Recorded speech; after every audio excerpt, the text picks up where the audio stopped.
السلام علیکم ورحمۃ اللہ وبرکاتہ۔ علی بھائی، موجودہ حالات میں دعوت دین کی اہمیت پر کچھ بتائیے آپ۔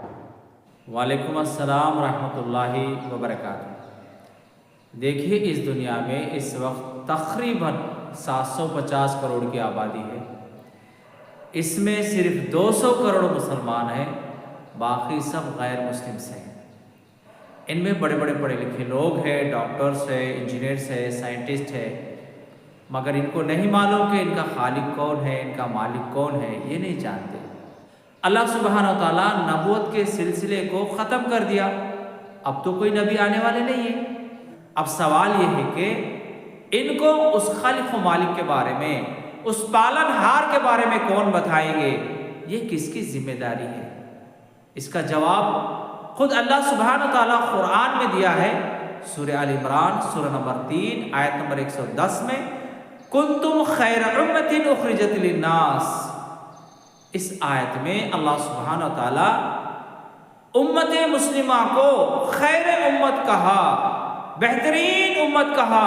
دیکھیے، ساری امتوں میں سے صرف امت مسلمہ کو ہی خیر امت، بہترین امت کیوں کہا؟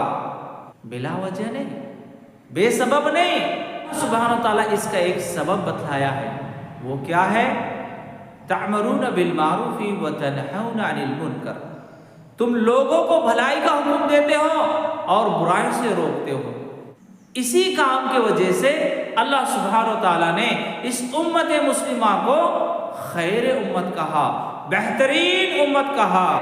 اللہ سبحانہ و تعالیٰ نبوت کے سلسلے کو ختم کر کے یہ ذمہ داری امت مسلمہ کے کندھوں پر ڈال دی۔ اب جو لوگ اس ذمہ داری کو ادا کرتے ہیں، اس ذمہ داری کو نبھاتے ہیں، وہ خیر امت میں سے ہوں گے۔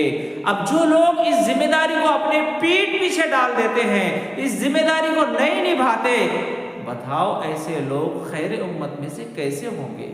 دوسری بات، اللہ سبحانہ و تعالیٰ جیسے ہم کو نماز پڑھنے کا حکم دیا ہے، ویسے ہی دعوت اللہ کا کام کرنے کا بھی حکم دیا ہے۔ قرآن میں سورہ نحل سورہ نمبر 16 آیت نمبر 125 میں ادعو الی سبیل ربک، بلاؤ لوگوں کو اپنے رب کی راہ کی طرف۔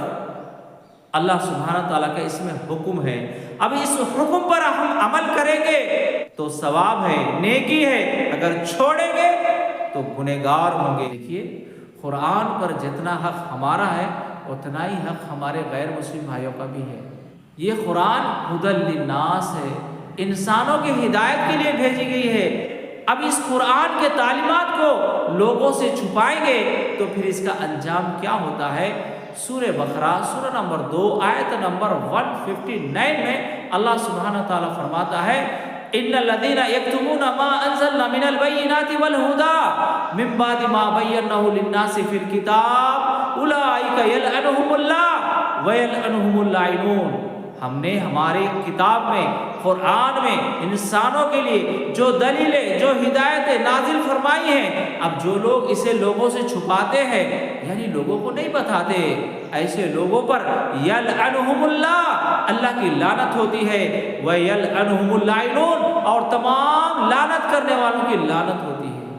اور ابو داؤد کی حدیث ہے، حضرت جریر رضی اللہ عنہ اس حدیث کے راوی ہیں، اللہ کے رسول صلی اللہ علیہ وسلم نے فرمایا اگر معاشرے میں برائیاں ہوتے ہوئے دیکھتے ہوئے اسے روکنے کی قدرت رکھنے کے باوجود ان برائیوں کو نہیں روکتے، لوگوں کو بھلائی کا حکم نہیں دیتے، برائیوں سے نہیں روکتے، ایسے لوگوں پر مرنے سے پہلے پہلے ہی، یعنی اسی دنیا میں اللہ کا عذاب نازل ہوتا ہے۔ اور ترمذی کی حدیث ہے، حذیفہ بن یمانی رضی اللہ عنہ اس حدیث کے راوی ہیں، اللہ کے رسول صلی اللہ علیہ وسلم نے فرمایا تم لوگوں کو بھلائی کا حکم دو، برائیوں سے روکو، اگر تم اس کام کو چھوڑ دو گے تو تم سب پر اللہ کا عذاب آئے گا اور تمہارے دعائیں قبول نہیں کی جائے گی۔ اور اللہ سبحانہ تعالیٰ سورہ محمد سورہ نمبر 47 آیت نمبر 7 میں اللہ تعالیٰ فرماتا ہے ان تنصروا اللہ ینصرکم ویثبت اقدامکم، تم اللہ کی مدد کرو، اللہ تمہاری مدد کرے گا، تمہارے قدموں کو جما دے گا۔ دیکھیے، اگر ہم اللہ کے عذاب سے بچنا چاہتے ہیں، اگر ہم اللہ کی لعنت سے بچنا چاہتے ہیں، اگر ہم یہ چاہتے ہیں کہ ہمارے دعاؤں کو اللہ قبول کرے، اگر ہم یہ چاہتے ہیں کہ اللہ ہماری مدد کرے، تو ہم کو چاہیے کہ دعوت اللہ کا کام کرے، اس کام سے جڑ جائیں، تب جا کر ہم اس دنیا اور آخرت میں کامیاب ہو سکتے ہیں۔ اس کے علاوہ دوسرا کوئی راستہ نہیں۔